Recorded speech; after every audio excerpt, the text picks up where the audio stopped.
Salut Vitters, Patrick ici avec Veded.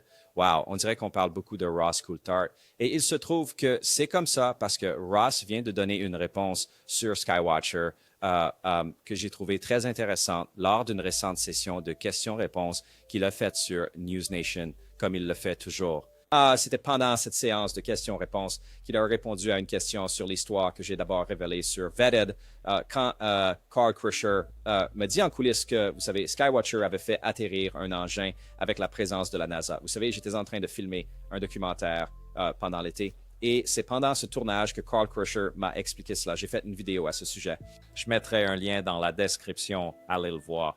Mais très rapidement, coup de sec, voici le clip qui est devenu viral et dont tout le monde parlait et auquel Ross fait référence dans la vidéo d'aujourd'hui.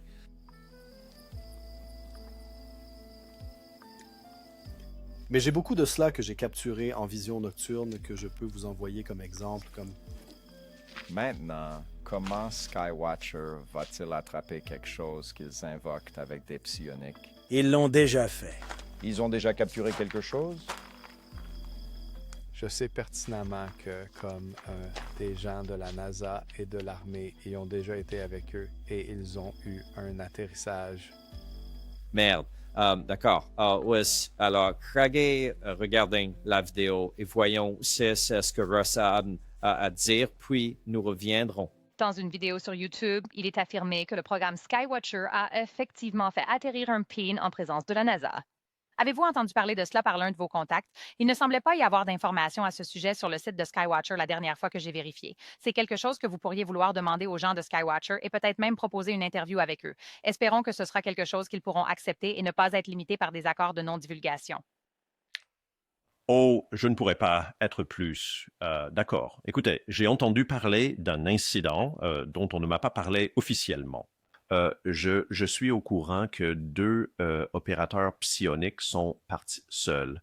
Ils ne portaient pas de caméra, ils n'avaient aucun équipement vidéo.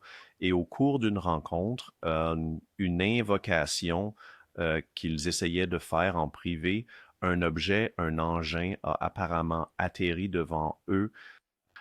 Je suppose que cette histoire est retenue par Alex Klokas et Skywatcher pour ce qu'on me dit être le prochain épisode de leur vidéo qu'ils produisent, qu'ils mettent souvent en ligne.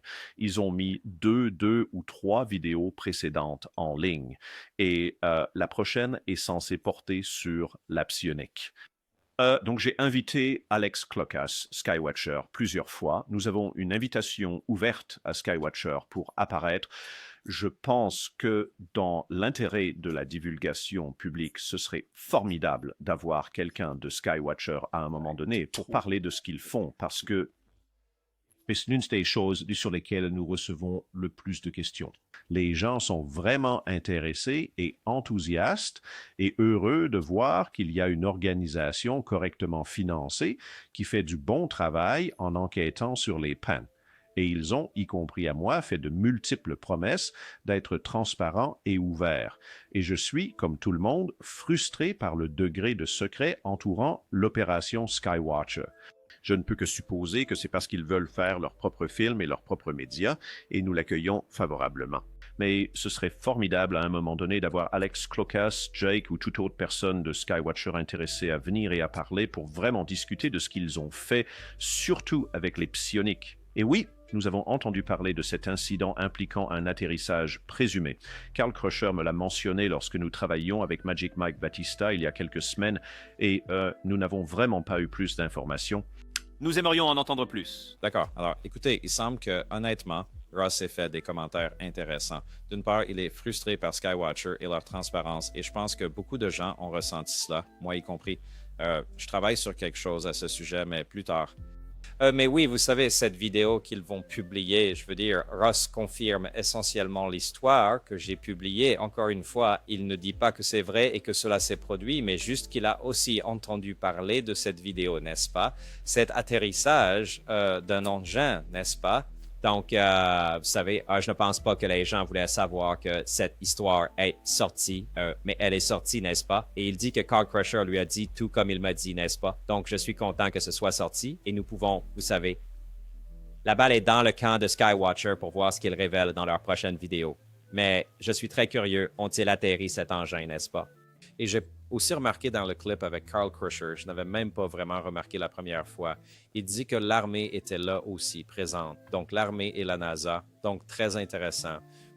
Nous devrons attendre et voir comment cela se déroule. Mais c'était juste génial de voir cette histoire confirmée que j'ai partagée avec Carl Crusher.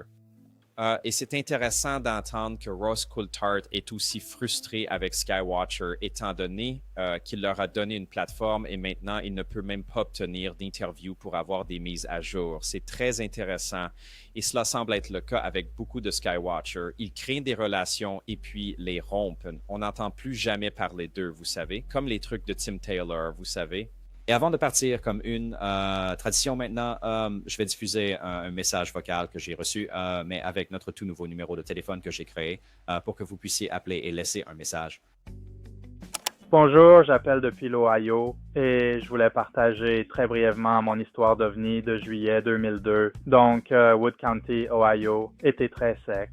Pas beaucoup de pluie. C'était vers la mi-fin juillet. Nous étions à environ 30 miles d'une base de la Garde nationale et nous étions sur une route prétendument hantée. Quoi qu'il en soit, moi, mon père et mes 9 chiens, nous avons vu une soucoupe volante de 2 à 3 acres de long et de large. Elle avait un corps bleu foncé et des lumières clignotantes rouge vif et bleu vif. Elle se déplaçait de manière semi-circulaire. Cela faisait le bruit d'un moteur de camion Mack. Nous l'avons vu pendant environ 15 minutes. Il se déplaçait très lentement. Nous pensions qu'il allait atterrir quelque part. Et puis, dès qu'il a finalement disparu, nous avons entendu un jet passer à toute vitesse. Je n'ai jamais rien vu de tel avant ou depuis. Je voulais juste partager ça. Merci.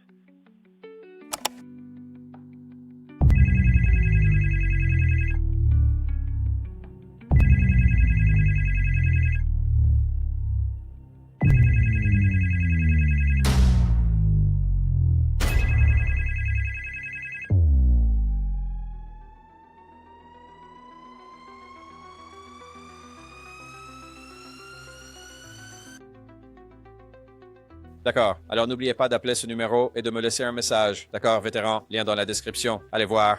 Lien vers mon extrait exclusif si vous voulez en savoir plus à ce sujet. C'est un extrait de 11 minutes. J'en ai juste passé quelques secondes dans la vidéo d'aujourd'hui, mais il y a plus à ce sujet que Carl dit à propos de Skywatcher. Et puis, un lien vers l'interview de News Nation si vous voulez voir l'intégralité de la séance de questions-réponses que Ross a faite là-bas. On se voit à la prochaine.